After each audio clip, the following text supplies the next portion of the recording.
Alright, boys and girls, today's lesson is lesson 3-6, and it's called Divide by Any Method. So basically, it's what we've been doing.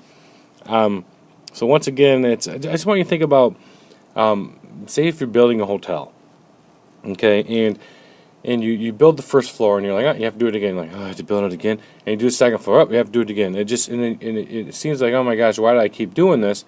But then the next time you were to build a hotel, you'd have no problem building it. It'd be a lot easier. That's kind of what we're doing with Division, this unit, is we're just continuously making you build it. We're making you start from the bottom and building it up and doing it 3-4 different methods, and then hopefully by the end of the unit you can do it without having to look at your notes, without looking back, and you can do it in a jiffy. So I'm going to go over a couple problems today, and I want to kind of talk more about the problems today, because in the past we kind of like give them to you, solve them, boom, here you go. But I want you to think about why we're doing what. So I'm going to put a problem up here, 192 divided by 4. Okay, back to the very first lesson. This right here is your dividend, this right here is your divisor, and the answer you get is called your quotient.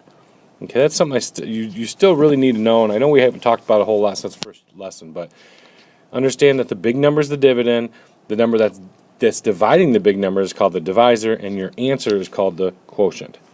So, with that said, I'm going to actually erase this. I'm going to start it over. 192. Guess I'll erase that too, considering I'm sloppy. 192 divided by 4. So, I'm going to do the digit by digit method. 192 divided by 4. Digit by digit means 4 can't go into 1, so it's 0. 0 times 4 is 4, or 0. Ooh. I mean, subtract. What is wrong with me today? So 1 minus 0 is still 1. Bring down the 9. Gives you 19. So 4 times 4 is 16. Gives me 3. The 2 falls down. Gives me 32. And I know 4 times 8 is 32 with a remainder of 0. And there's no more digits up top to mess with. So that's telling me my quotient is 48. So if you were able to see it, you should be able to see it like this. 1, 2, 3, 4. 1, 2, 3, 4, 5, 6, 7, 8. 1, 2, 3, 4. 1, 2, 3, 4, 5, 6, 7, 8. 1, 2, 3, 4. 1, 2, 3, 4, 5, 6, 7, 8. 1, 2, 3, 4. 1, 2, 3, 4, 5, 6, 7, 8. This right here is 48, 4 times. Okay, so this right here is actually, if you look at it, you're going to see 48 4 times. So all of this really equals 192. Okay, and we broke 192 into 4 groups, as you can tell. And those 4 groups have 48 in each of them. Okay, so you need to understand that your quotient really is how many are in each group. Because the big number is all of them combined. The divisor is how many groups you're going to put them into. And then your answer, your quotient, is how many are going to be in each group. So I want to, 192 divided by 4. I want to do that another method. 192 divided by 4. Let's do it the expanded notation method, where we're building up top. And I want you to look for that 48. I want you to understand the 4 tens and 8 ones. 4, 5, 6, 7, 8. I want you to understand this. Okay, because you're going to see that 48 in a lot of different ways. So if we do the expanded notation method, to where you're going, you're building up on the top. What I want you to do, actually, I'm going to push this aside. I can't do a whole lot with this right now. So what I'm going to do is I'm going to take 192 and divide it by 4. Okay? 190. What is wrong with my writing today? I'm sorry. Okay, 192 divided by 4. In the expanded notation method, we're building up. And what you're going to see is you're going to see a whole lot of the 48. You're going to see this. Okay, I want you to be able to see it.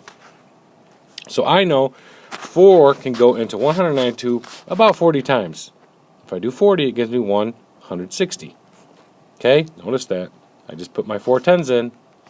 And then if you subtract it, you get 32 4 can go into 32 8 times.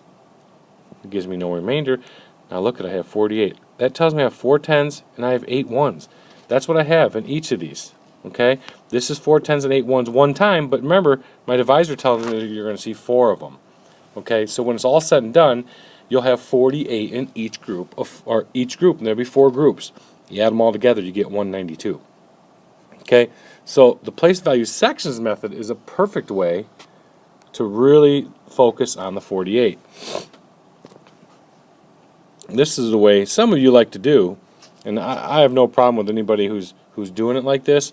We could even go 3 on here because it is a 3-digit number. 4 is the divisor.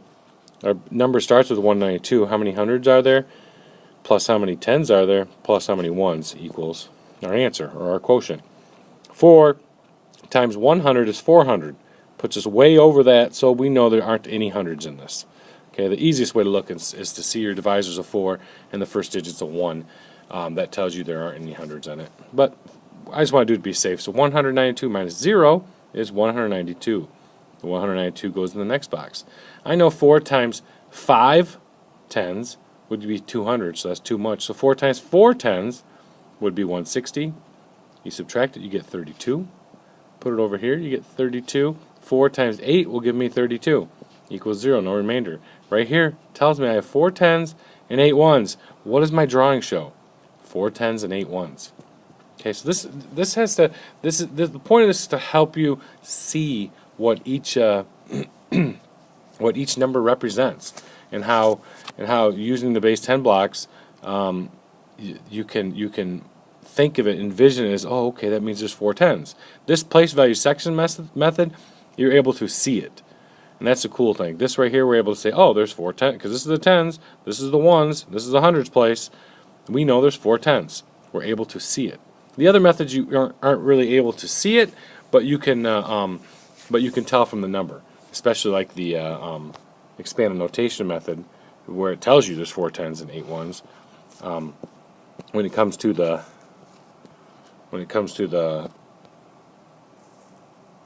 digit by digit number, the main thing is it has a 4 in the 10s place and an 8 in the 1s place.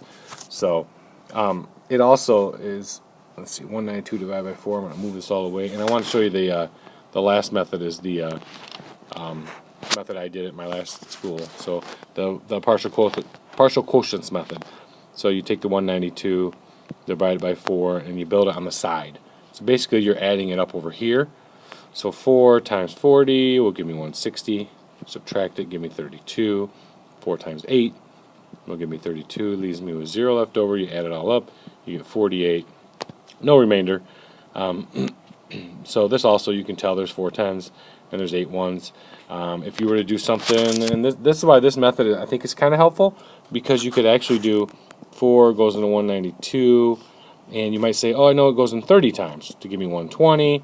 You add it, you get 72. You're like, oh, I can go one more 10 in there. So 10 times give me 40. 32 left over. 8 would be 32 with a 0. And this tells you that there are 3 10s plus another 10. So there's actually 4 10s plus your 8 1s. So it gives you 48. So those are just a few methods. I just want you to be able to understand that it does come down to place value. A lot of it comes down to place value. You've noticed that when you've put in, you didn't put a 0 in when you should have done it. You should have done a 0, and it changes your number completely. So let's look at. I want you to also see, once you get an answer of 192 divided by 4 equals 48. There's your family. And just to make sure it's right, do 48 times 4. 8 times 4 is 32. Put the 3 up there. 4 times 4 is 16 plus 3 is 19. Okay? That's how you just check your work. And that's really important to always check your work, especially on tests. Don't rush through it. If you go back and check it and it's wrong, I would start over and see what you did wrong, because you definitely did something wrong. Either your division or your multiplication was wrong. So right now I want you to continue work on the workbook pages. There's a couple more for this one. Right now, I mean, you really should be at page, let's see, 112. Page 112 is the last page for 3-6. So you technically, at the end of this lesson, we should be done with those pages, but I know we're not. That's okay. But I know we have a lot of work to do. There's a lot of pages we can do. So get to work on them.